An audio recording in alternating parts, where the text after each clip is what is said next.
When I was 12 or 13 years old, I went to my pediatrician's office for an exam. More than 2 decades ago in that exam room, he made a decision to do something to me that would change the course of my entire life. First, he told me he needed to give me a breast exam. I can still feel his cold hands on me.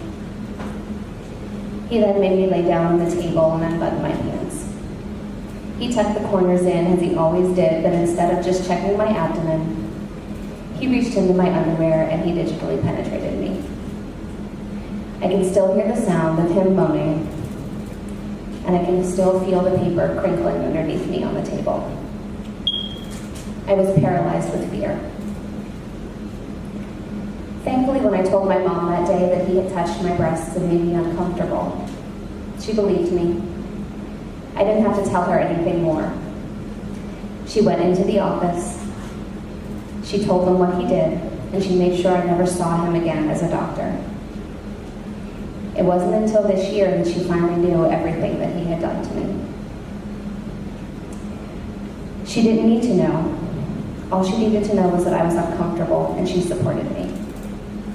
I thank God for her and for that moment every day, because I know how differently things can end up when children are not believed. Even though I was supported and I was believed, I started having symptoms of anxiety almost immediately. And then the night of my 14th birthday party, with all of my friends sleeping downstairs, I had my first real panic attack. For years, I struggled to find my way through the anxiety. Some days I still do. I felt ashamed, worthless, lost. I was triggered by the mere presence of someone who just looked like him. I had to fight the flashbacks every time I saw him in public, and every time I had to shake his hand. There were years I struggled to see any good in myself, because when I looked in the mirror, all I saw was the mess he created in me. Beyond that day, what might have wounded even more was bearing witness to the community surround him with support in 1998 when he was first accused by several families in our community. Those two brave families tried to fight and stood up against a giant, and they were faced with the harshest criticism. And for the rest of us who knew the truth, we were faced with the fact that there was no other option but silence. There are defining moments in all of our lives, and for me, one of those moments came during that time at a football game where we were given ribbons to wear that said, "I support Dr. Bartow," on our color guard uniforms. That ribbon burned a hole in my chest that evening, and my best friend found me in the school bathroom, curled up in the fetal position on the floor, sobbing. She asked what was wrong, and all I could do was hold on to the ribbon and tell her that I knew it was true because he had done it to me too. But that was the night that I first found my voice. I told her everything he did to me, and she still loved me. And that made me feel ever so slightly less ashamed to be in my own skin. A few years later, when I was completing my undergraduate degree in psychology, I was drawn to an internship at a sexual assault center. I didn't recognize the reason why I was pulled to this agency, but I followed my heart and I started my placement. During my initial training, as I learned about the effects of sexual abuse, suddenly the pieces came together and my life made sense. At first I joked about it. I told my colleagues that my picture should be in the books that I was reading. They were a perfect description of my life. But I wasn't a victim of sexual abuse, was I? And then as I drove home that day and reached the first traffic light, everything came flooding into my mind from that day in the pediatrician's office. And I realized that I finally had words to describe what he had done to me. He sexually abused me. Because of that day, because of that sexual assault center, because of that book I was reading, the support of my colleagues, and the realization that I had as I drove home, my pieces suddenly fell into place and I was able to start my healing.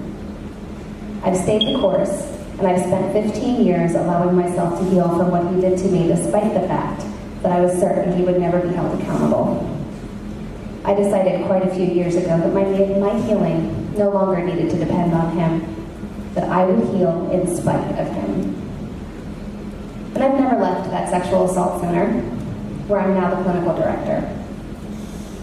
I've dedicated my life's work to helping other survivors of sexual abuse. For the last 15 years, I have been blessed beyond measure to do this work and have met some of the most incredible people who are the most inspiring and amazing survivors along the way. I've wept as they've wept. I've witnessed their rage. I've comforted my inner child as they've comforted theirs. I've held space for all of us in my heart, and I've healed alongside every single one of them. And I carry a piece of each and every one of them in my heart every day. I fight today for all of us. And for the last 15 years, I have done the dirty work of healing, with the love and support of so many people who are in this room tonight. I have gone from not being able to look myself in the mirror to being the person I am today. And when I say I have done the dirty work, I mean that I have busted my ass. I have faced the damn demons and shown them the door. I mean I have sobbed uncontrollably. I've cared for my inner child. I've gone to the depths and back. I mean I have sat in my own body again, even when I was terrified to do it.